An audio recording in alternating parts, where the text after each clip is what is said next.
Amoussa Raimi, bonjour. Bonjour. Vous êtes métaphysicien et entre autres capacités, vous lisez l'avenir. Et vous estimez que pour le faire, il faut en posséder les outils. Qui peut lire l'avenir? Merci, mon frère. Permettez que nous rendons hommage à tous les grands visionnaires du monde, du passé, du présent comme de l'avenir, surtout ceux qui sont déjà de l'autre côté du voile, que nous avons l'au-delà. Permettez que nous rendons hommage à tous ceux qui ont travaillé sur ces outils que nous appelons les outils de vision.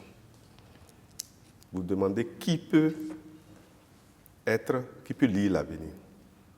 D'abord, c'est nous tous qui avons des capacités de lecture de l'avenir. Nous tous avons un potentiel. Mais nous tous n'avons pas cette capacité à ramener les visions sur la Terre. Parce que les visions se voient dans les autres mondes, surtout le monde astral. Mais les visions supérieures, ça se voit dans les mondes éthériques, c'est-à-dire liés à l'éther. C'est supérieur encore. Mais maintenant, vous verrez qu'il y a des familles naturellement qui ont ces dons. Donc, tous ceux qui portent ces noms ont cet avantage de l'héritage. Maintenant, il y a des nombres. Quand vous êtes né avec ces nombres, naturellement, vous êtes doté de ces capacités de vision. Et particulièrement, nous appelons ces nombres les maîtres nombres, dont le 11 et le 22.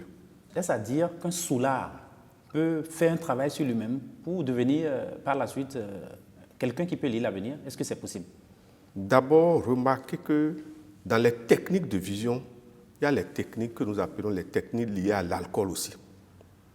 C'est-à-dire, il y a certains types de vision et certains types d'hommes, c'est quand ils sont saoulés qu'ils ont la vision. C'est pour vous dire que le travail pour avoir la capacité de visionnaire est un travail lent et de persévérance à partir de certains types d'exercices qui ouvrent ce que nous appelons le plexus du troisième œil, qui est situé entre les deux yeux. Oui. Mais pour que vous ayez de bonnes visions, il faut d'abord travailler sur le plexus du cœur et le plexus du nombril et le plexus qu'on appelle le plexus lié à l'anus.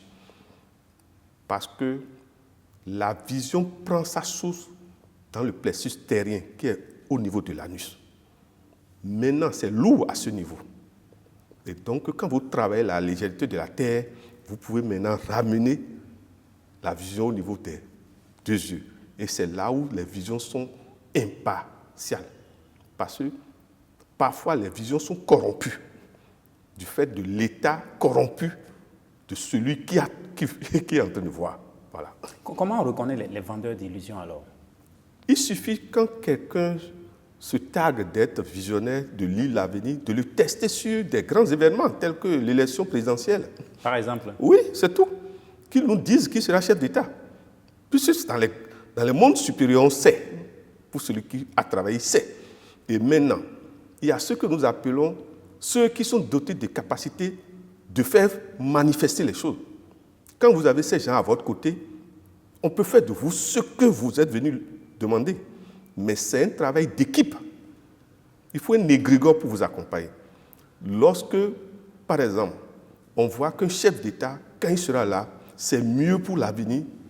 Et dans le même temps, il y a un autre potentiel candidat qui peut venir, mais qui ne sera pas pour l'honneur du pays. Un ensemble de collèges peut travailler à ce que le meilleur soit toujours là. Comment la vision se fait? Lorsque vous lisez l'avenir pour le compte de quelqu'un, qu'est-ce que vous voyez? Est-ce que c'est comme un écran de télévision ou alors c'est des nombres que vous interprétez? Comment la vision s'effectue? Les visions simples sont transmises par ce que nous appelons les symboles, dont les nombres. Maintenant, il y a les symboles archétypes, c'est-à-dire universels. Lorsque vous voyez un chien, par exemple, ça veut dire quelque chose. Maintenant, dans notre tradition daoméenne, il y a des symboles types dans notre tradition qui ne sont pas les symboles universels, qui nous renseignent. Mais maintenant, ce que nous appelons la vision éthérique supérieure, je peux vous dire qu'on vous voit comme je vous vois, s'il vous plaît, entièrement, totalement, les habits avec détail. On vous verra comme ça. Mais ça demande, et ça bouffe beaucoup d'énergie. Ça demande que l'acteur de lecture de l'avenir fasse un travail de dessèchement du corps, de soustraction du corps, de manière à rendre le corps dans l'état de l'air, ce que nous appelons l'état éthérique. Voilà. Est-ce qu'on peut lire son propre avenir? Mais oui, si vous travaillez sur cette question, c'est une affaire de préparation et surtout d'unicité de tous les plexus du corps. C'est-à-dire, vous, comme une pyramide, vous rassemblez toutes les forces de la Terre vers un seul point. Le visionnaire peut lire pour lui-même comme il peut lire pour les autres. Mais l'idéal, c'est que le visionnaire ne fasse pas trop de lecture sur lui-même. Pourquoi? Il écoute sa vie. Il écourte sa vie. Il écourte sa vie. Il diminue son temps d'existence. Parce qu'il y a un terrain sur lequel il ne faut pas aller. Il ne faut pas affronter le Seigneur. Il y a une limite à ne jamais dépasser. Lire l'avenir, c'est faire face au Créateur. Il y a un niveau des paliers de lecture de la destinée. Excusez-moi, souvent quand vous traversez cette limite, si personne n'est là, vous êtes seul, vous pouvez rester dans l'état de catalepsie pendant des jours. Quoi? Catalepsie. C'est-à-dire votre corps est totalement... Vous ne respirez plus. Oui. Si vous n'avez pas un expert qui sait que c'est dans cet état où vous êtes, ils vont aller vous enterrer comme ils ont fait déjà à des gens. On dit que chacun a son destin. D'autres disent qu'il n'y a pas de hasard dans la vie. Quelle est la place de la destinée dans la lecture de l'avenir des gens? Ah oui, il y a la destinée qui est liée à ce que nous appelons l'héritage que chacun de nous a emmené des vies passées. Maintenant, il y a le nom de famille qui est un héritage.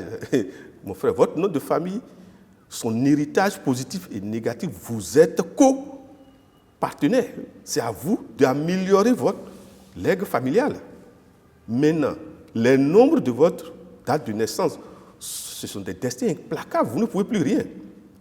Vous pouvez travailler sur ça de manière à ce que dans la prochaine vie, vous ayez des nombres améliorés. Je ne sais pas si vous voyez. Mais maintenant, chacun de nous est capable de négocier avec le Seigneur. Mais quand on dit négocier, ça veut dire repousser ou convertir. Et c'est là où l'autre nous dit, rien ne se perd, rien ne se crée, tout se transforme. On n'élimine rien, mon frère. On n'élimine rien, on peut négocier, c'est tout. Celui qui a tué, celui qui a volé et qui fait des aumônes dans les églises, dans les mosquées, dans les temples, excusez-moi, il ne fait que reconvertir sa destinée.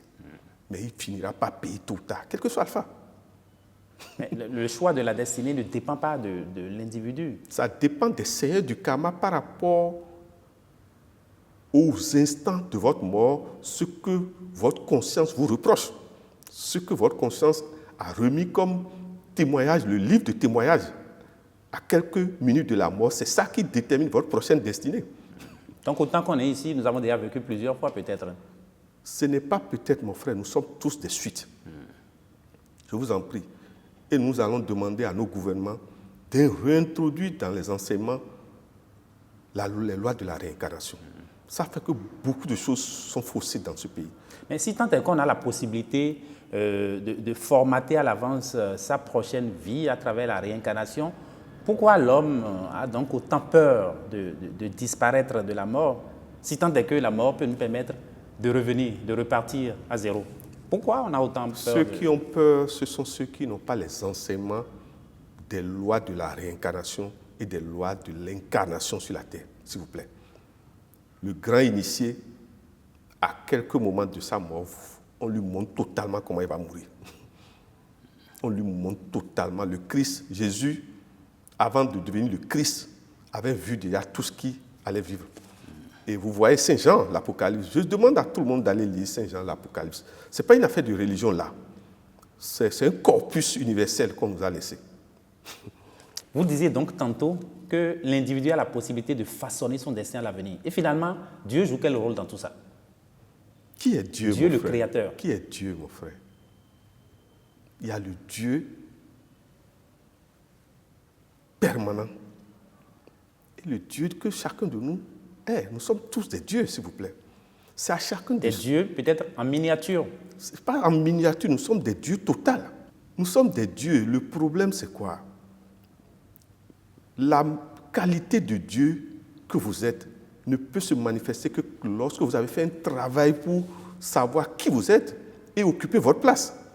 La place de mon frère qui est en face de moi n'est pas ma place. Et il se peut que nous nous rencontrons à des périodes données pour travailler ensemble, comme vous êtes en train de faire. Ce que vous êtes en train de faire, vous êtes en train de jouer un rôle dans le destin de la nation, s'il vous plaît, dans le destin universel. Si vous refusez de jouer ce rôle, c'est là que vous n'êtes plus le béton. Nous sommes tous des dieux, s'il vous plaît.